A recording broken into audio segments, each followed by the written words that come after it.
Olá, boa noite, professor. Eu sou Ulisses, eu sou Ulisses Augusto e esse é o aluno Gustavo Henrique. Tudo bem? Boa noite, professor. Hoje nós vamos comentar sobre o livro As Misérias do Processo Penal.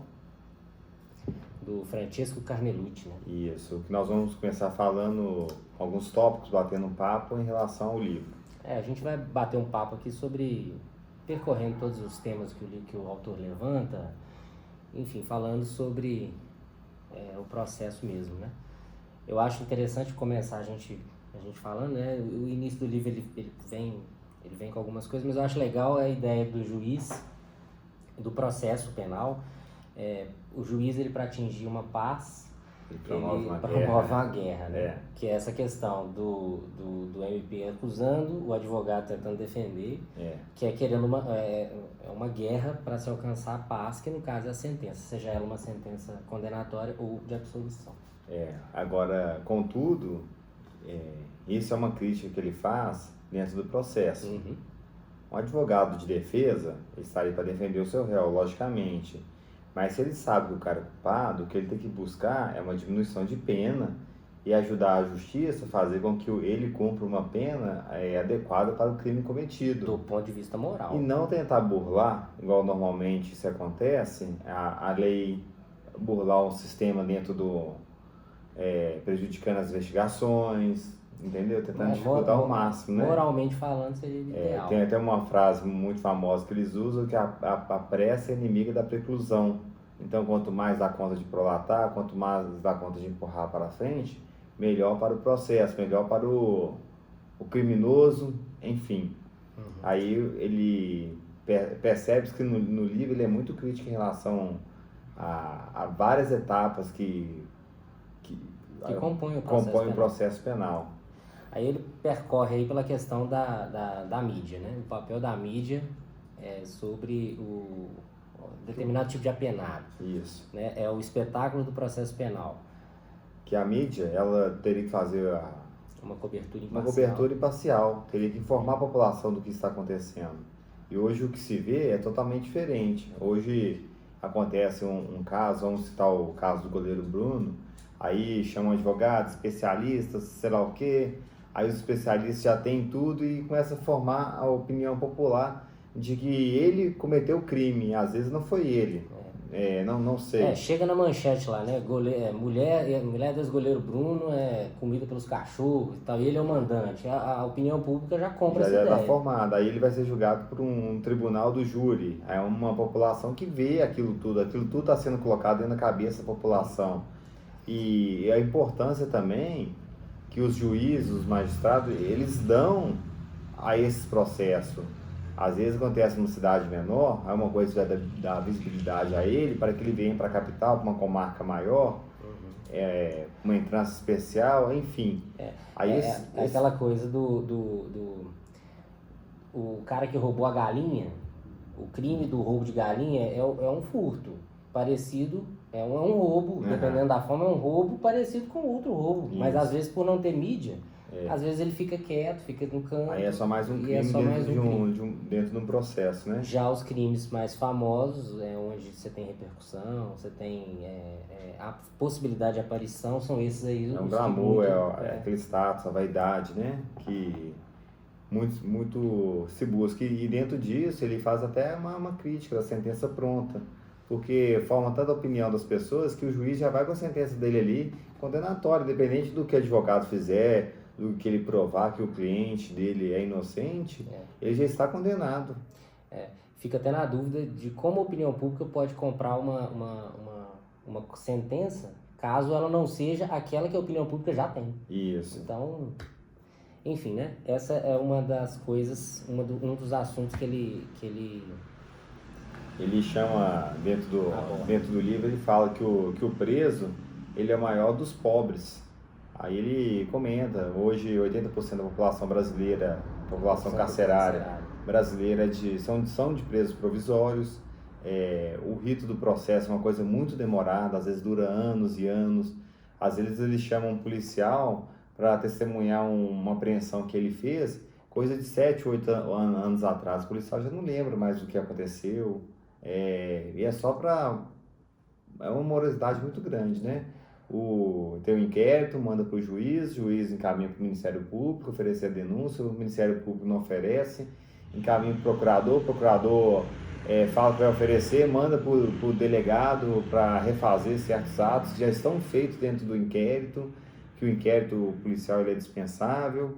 Então, há muitas indas e vindas do processo, e o que ele cita que o preso é o maior pobre de todos, é justamente isso. O processo está rodando em função desse desgraçado que está aqui. Ele cometeu o problema, ele cometeu alguma coisa, alguma infração, ou então ele estava no lugar errado na hora errada, e tudo isso em torno disso. Isso, aí 80% da população está nessa situação, que fica ali esperando a boa vontade da justiça de ser julgado.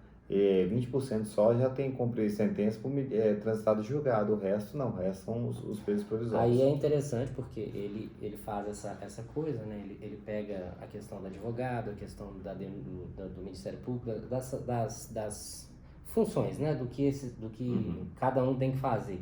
E aí ele dá também uma importância para o advogado, que é interessante, que ele fala que por ser o preso a figura mais desgraçada, né, da vida, o advogado é como se fosse um amigo, como se fosse o ombro amigo dele. Muito interessante. É o que leva a informação dele para a família. Muitas das vezes esse apenado, a família abandona, porque você vai fazer uma visita num presídio, é uma coisa muito desconfortável, às vezes fica longe da residência. Vergonha. A sociedade tem vergonha de ter um cara preso na família, né? Às vezes a esposa não quer levar os filhos para não constranger as crianças lá onde o marido está. Às vezes a esposa não consegue esperar 7, 8, 9, 10 anos para ele sair, abandona, arruma um outro marido e assim vai, né? O preso, muito se fala dentro do livro, o maior amigo dele é o advogado. E é legal saber assim, sabe? Que o preso ele pode contar com o advogado em tudo. E é realmente uma verdade, né? O preso realmente, o ombro amigo ali está no advogado. E ele vê no advogado a esperança de conseguir uma redução de pena, conseguir uma liberdade provisória, regime semiaberto, uma progressão de pena, ele que sabe fazer os cálculos, que normalmente um preso não sabe, enfim. Saindo da questão do advogado, ele passa para uma outra instância do processo, que é o juiz, que é a questão do magistrado. Ele fala questão do magistrado. O que é um magistrado hoje? Por que as pessoas fazem concurso para se tornar um magistrado? Normalmente, às vezes é uma coisa de herança de família. O pai é um desembargador, a mãe é uma desembargadora, aí a filha ela quer seguir os caminhos do pai, mas por que isso? Será que é por vocação? Será que é pelo Estado? Será que é pela questão financeira? Será que uma menina dessa ela tem uma capacidade de ser uma julgadora? Tem uma vivência para estar colocando uma pessoa 15, 10, 5 anos dentro de um regime fechado? E outra, né? Como é uma casta, com aspas, aí é uma casta, é um pessoal bem remunerado. Bem remunerado. Então, existe uma questão de perenidade aí da família, porque, por exemplo, se eu tenho um pai juiz, eu vou ter uma educação boa, então logo eu vou ter condições de me tornar talvez um juiz, então uma profissão que me dê uma condição financeira melhor. Ao contrário, por exemplo, da família de uma pessoa pobre, que não tem essa mesma educação e não consegue criar essa... E às vezes essa pessoa pobre, se ela chegasse... Teria uma outra visão. Teria, às vezes, uma outra visão, uma outra vivência, né? Enfim, hoje se vê aí dentro de tribunais desembargadores que ganham na faixa de 365 mil. Igual o Gustavo até comentou, 300 vezes mais do que um salário mínimo hoje no país, 300, né? Vamos colocar assim, né? 300 vezes mais do que o salário mínimo. 300 vezes mais do que o salário mínimo do país. Então é uma coisa muito, muito desproporcional mesmo. São vários penduricários dentro E o ego é tão grande quanto o salário. Né? Isso. O ego também é tão grande quanto o salário. Às vezes o cara tá ali, pra ele se dane, ele já vem até com a opinião formada. Ele já vem até com a sentença tomada. Né? Isso a gente vê. Eu dei alguns exemplos aqui da gente debatendo, conversando sobre o que falar no vídeo, né?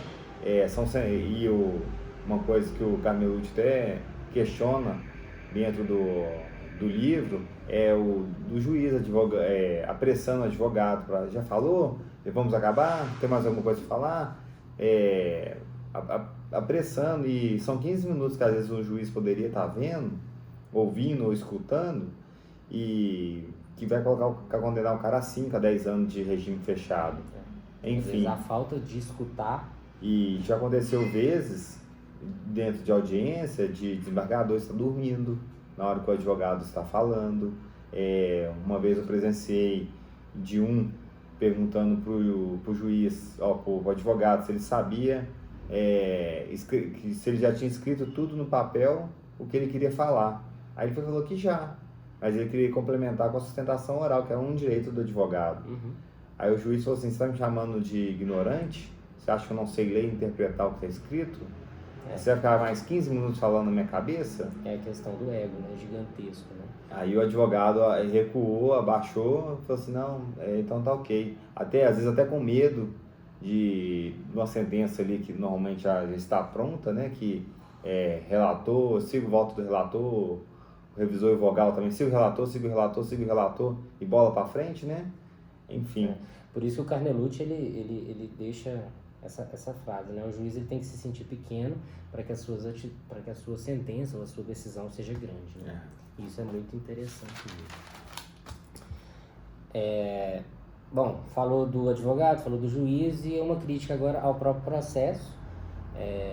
Já é uma espécie, o próprio processo do processo penal, desde a denúncia até o julgamento de sentença, até a execução da pena, ele já é uma pena, né? Ele já começa com uma pena na denúncia.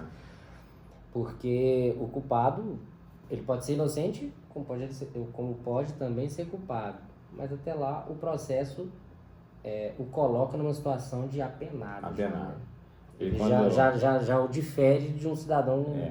de um civil normal. Eu e o Gustavo, uma vez nós estudamos para um concurso, aí nós estudamos criminologia, e na criminologia tinha Lembra Approach.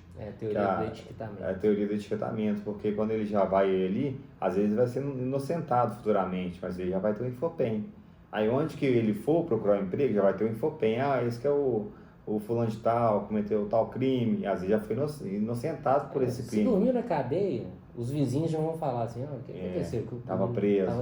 Já tem um Infopem. Tem uma situação engraçada que 2 colegas estavam brincando, e um falou: pô, você fica me zoando, mas eu nunca te zoei que você tem Infopem. Aí o apelido dele até virou Infopem. Aí assim, aqui é a teoria do etiquetamento, rotulamento, né? Ele vai levar isso para o resto da sua vida. Voltando à questão da pressa, né? Porque como ele vai levar pro resto da vida, custa o juiz, às vezes, ouvir o advogado, ou então, às vezes, ouvir o próprio réu, para evitar uma... E outra coisa que ele questiona é a falta de padronização dentro das audiências, né? Igual tem dentro do Supremo, já foi falado entre 2 ministros, né? Só ter a sua... Como é que é? A sua sentença, ela depende da capa, né? Do réu. Ela depende do réu.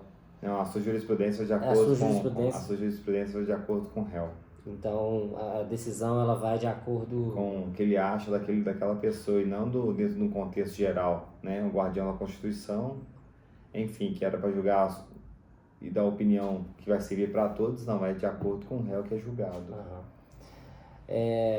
Aí ele faz outra crítica, falando que quando alguém, vamos supor, né, existe um processo, denúncia, e no final existe uma absolvição. O cara foi absolvido. Alguém errou, né? Alguém errou porque... E esse que errou não pede uma desculpa. Não tem uma contrapartida. Olha, nós erramos com você. Lá atrás a gente não deveria ter denunciado, ou deveríamos ter investigado melhor para aí sim oferecer denúncia.